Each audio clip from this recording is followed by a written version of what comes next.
मोठं आपल्या वावरात मिरच्या खूप राहील. हा का? चला मग पटकन. चला चला चला चला. कुठं पाहिलं तू? तिकडं कुठे? हा ग खरंच आहे. मोठू तर खरंच मिरच्या कुडतोय. जाय पटकन.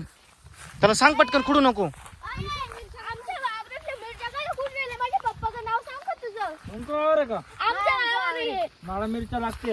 नाही आमच्या मिरच्या कशाला खुडते? मला लागते. नाही नाही आमच्या मिरच्या नाही खुडायच्या. होय त्याला सांग ते मिरच्या खुडू राहिला आपल्या मिरच्या खुडतोय ते. मी माझ्या पप्पाचं नाव सांगल तुझं. सांग होय. होय तू बोल त्याला ते बघ. आमच्या मिरच्या कशाला खुडतोय? तुला पोहे खायचे का? नाही खायचे मला पोहे. पोहे. पोहे हा कोण बनवणार आहे? मी बनवणार रे. मोठू पोहे बनवणार योगिता. त्याच्यासाठी मिरच्या लागते. पण तू लाल मिरच्या का बरं घेतल्या?